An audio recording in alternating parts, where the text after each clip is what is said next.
శ్రీ గురుభ్యో నమః. మహాగణాధిపతి నమః. శివాయ గురు నమః. శ్రీ కామేశ్వరదేవి నమః. రేడియో సిటీ శ్రోతలకి శుభోదయ శుభాకాంక్షలు. నేను మీ సోమేశ్వర శర్మ.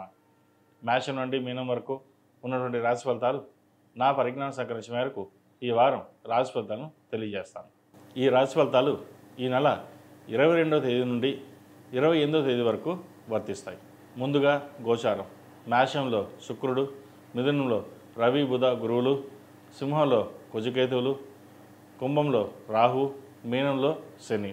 అలాగే చంద్రుడు మేషం, వృషభం, మిథున రాశుల్లో సంచారం. తదుపరి మిథున రాశి. మిథున రాశి వారికి ఈ వారం మధ్యస్థ ఫలితాలే ఉన్నాయి. వృత్తి ఉద్యోగాల్లో పెద్దగా చెప్పుకోదగిన స్థాయిలో మార్పులు ఏమీ ఉండవు. వ్యాపారం నత్తనాడుగా ఉంటుంది. వచ్చిన రూపాయి సేవింగ్స్ పెడదాం అనుకుంటే ఏదో రూపాయినా ఖర్చు రావడం, ఇంట్లో శుభకార్యాలు కావచ్చు లేదా ఆరోగ్యపరంగా కావచ్చు ఏదో విధంగా ఖర్చు అయిపోవడం జరుగుతుంది. అదేవిధంగా ఎప్పటి నుంచో మంచి ఉద్యోగం కోసం ప్రయత్నం చేస్తున్న వారికి మంచి ఉద్యోగం లభించే అవకాశం కూడా లేకపోలేదు. జీవిత భాగస్వామి సలహాలు సూచనలు కొంచెం తీసుకుని ముందుకు వెళ్ళడం మంచిది. వ్యాపారం ఈ వారం అంతంత మాత్రంగా ఉంటుంది. అయితే లాభాల మటుకు బాగుంటాయి. ట్రావెల్ ఏజెన్సీ కావచ్చు, రియల్ ఎస్టేట్ రంగం కావచ్చు, సినిమా ఫీల్డ్ సంబంధించిన కావచ్చు, బ్యూటిషియన్స్, టెక్నీషియన్స్, హోటల్ మేనేజ్మెంట్, చిరుస్థాయి వ్యాపారస్తులకు ఈ వారం మధ్యస్థ ఫలితాలు గోచరిస్తోంది. వచ్చిన ధనాన్ని సాధ్యమైనంత వరకు సేవింగ్స్ పెట్టడం చెప్పదగినది. భూమి కానీ నగలు కానీ కొనుగోలు చేసే అవకాశం ఉంది.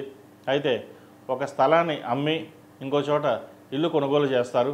కొనుగోలు చేయాలనే ఆలోచనలో కూడా ఉంటారు. అది మంచితరమే కాబట్టి.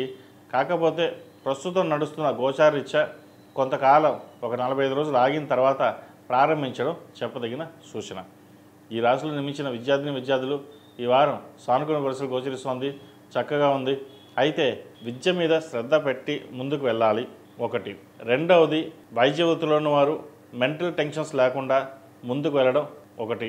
రెండవది విదేశీ వ్యవహారాలకు సంబంధించిన విషయ వ్యవహారాలు వీరికి సానుకూల పడినా ముందుకి వెనక్కి వెళ్ళడం, లేదా ఇక్కడే ఉంది చదువుకుందామా లేదా అక్కడికి వెళ్ళి చదువుకుందామా అన్న ఆలోచన చేస్తారు. వచ్చిన అవకాశాన్ని సద్వినియోగపరచుకోవడం మంచిది. అలాగే స్టూడెంట్స్ లోన్ మంజూరు అవుతుంది. సాఫ్ట్వేర్ రంగం సంబంధించిన విషయ వ్యవహారాలు కావచ్చు, MBA, ఫినాన్స్, అకౌంటింగ్ సెక్టర్, వీటన్నిటికి సంబంధించిన విషయ వ్యవహారాలు చక్కగా ఉన్నాయి. చక్కగా ఉపయోగించుకుని ముందుకు వెళ్ళండి. మంచి ఫలితాలు ఉంటాయి. అలాగే ప్రభుత్వ సంబంధమైన ఉద్యోగస్తులు ఏదైతే ప్రయత్నాలు చేస్తున్నారో కొంత ఇబ్బందికరమైన వాతావరణం ఉంటుంది. చేతి దాకా వచ్చిన ఉద్యోగం చేజారిపోయే అవకాశం కూడా లేకపోలేదు.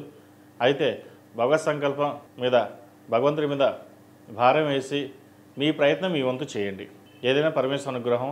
వచ్చిన అవకాశాలు ఒకవేళ వస్తే సంతోషకరం, రాకపోతే బాధపడకుండా మళ్ళీ ప్రయత్నం చేయండి. మంచి విజయం సాధిస్తారు.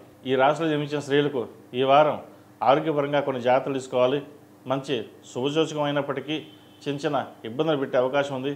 స్కిన్కి సంబంధించి, కడుపుకు సంబంధించిన ఇబ్బందులు అనేవి ఏర్పడతాయి.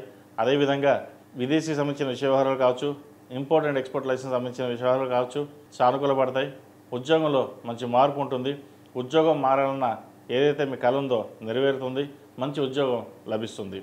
వివాహం కాని వాళ్ళకి మంచి సంబంధం కుదురుతుంది. ఎప్పటి నుంచో ఆగిపోయిన సంబంధం మళ్ళీ రావడం, దగ్గరికి ముందుకు వెళ్ళడం అనేది ఏర్పడుతుంది. చిన్న చిన్న దోషాలు ఏమైనా ఉంటే దోష పరిహారాలు చేసుకుని, జాతక పరిశీలన చేసుకుని ముందుకు వెళ్ళడం చెప్పదగినది. ఈ రాశివారు ప్రతిరోజు ప్రతినిత్యం ఓం నమః శివాయ ఒత్తులతో దీపారాధన చేయడం, సుబ్రహ్మణ్య స్వామి రూపు ధరించడం, సుబ్రహ్మణ్య స్వామి వారికి అభిషేకాలు చేయడం చెప్పదగిన సూచన. అదేవిధంగా సుబ్రహ్మణ్య పాశుపత హోమం చేయించడం చెప్పదగిన సూచన.